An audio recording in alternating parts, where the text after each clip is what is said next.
और भरत के पुत्र सुमति हुए हैं।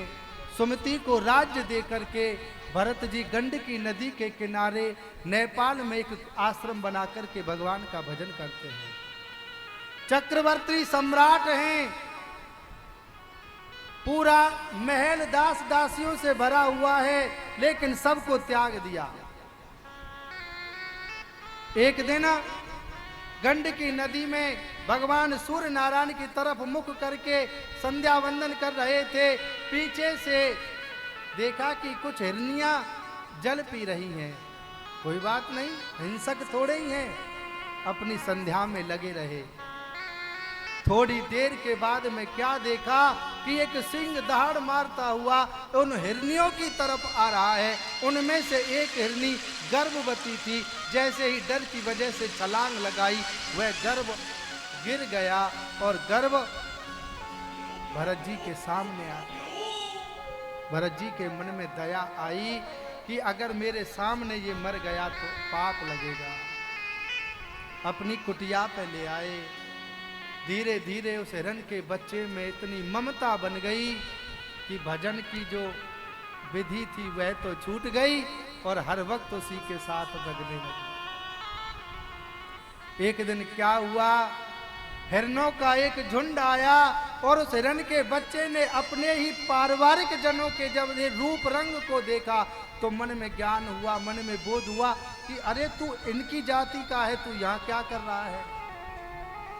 अपनी जाति वालों के साथ में चला गया और भरत जी आज विलाप करते करते पूरी रात सोए नहीं और इसी चिंता में अपने देह को त्याग दिया और उनका अगला जन्म जो बना वह हिरण का बना। एक मृगा के संग ते और भरत धरी मृग दे, तुलसी उनकी कौन गति, जो घर घर करत सने। भरत जी के पास में उस हिरण के बच्चे के अलावा कोई नहीं था।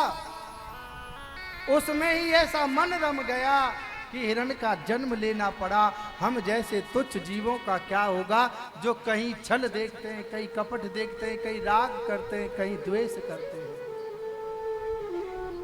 अगला उनका जो जन्म हुआ आंगिरस गोत्रीय ब्राह्मण के यहाँ उनका जन्म हुआ। सब कुछ जानते हैं, जानबूझ करके भी कुछ नहीं बताते हैं। पिताजी ने बहुत प्रयत्न किया था, बेटा हम जब चले जाएंगे तो तेरी देखभाल कौन करेगा। तेरे अन्य भाभी भाई हैं, वह तेरी देखभाल नहीं करेंगे। तू पढ़ लिख करके योग्य बन जा। सब कुछ जानबूझ करके भी कभी जो पिताजी ने पढ़ाया उसको नहीं सुनाते थे, क्योंकि उन्हें पूर्व जन्म की याद थी। अभी अजामिल की कथा भी यही कहेगी और जड़ भरत जी की भी कथा यही कह रही है कि शुभ कर्म का जो बीज है वह कभी नष्ट नहीं होता है, एक ना एक दिन अपना प्रभाव जरूर दिखाता है। आज पूर्व जन्म की याद है। पूर्व जन्म की याद के कारण जड़ भरत जी भगवान के नाम में निमग्न रहते हैं। आज खेत की रखवाली करने के लिए भाइयों ने निमंत्रण उनको दे दिया, वन जा आज से जो है तू खेत की रखवाली करेगा।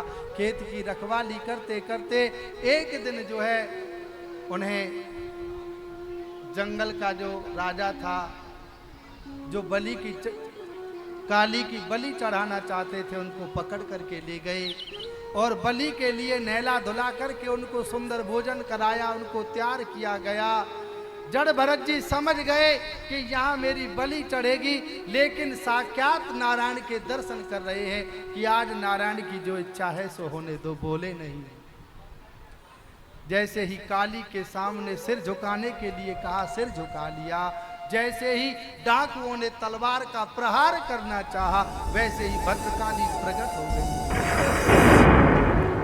कोई भी देवता, कोई भी निर्जीव वस्तु की या निर्जीव प्राणी की कभी भी हत्या नहीं चाहता, हिंसा नहीं चाहता है। यह तो फिर भी ब्राह्मण है। काली ने उन सब का वध कर दिया और जड़ भरत जी को दर्शन दे करके कृतार्थ कर दिया। जड़ भरत जी को राजा रहुगढ़ का संग मिला है। राजा रहुगढ़ को ज्ञान दिया है। अरे राजा, तू अज्ञानी है, भगवान के नाम की महिमा को समझ और तू सत्संग कर। राजा रहुगढ़ के ज्ञान के चक्षु जग गए, मोह भंग हो गया और कपिल भगवान के आश्रम पर रहुगढ़ चले गए। वहां उन्हें ज्ञान प्राप्त हुआ है। यहाँ सातों दीपों का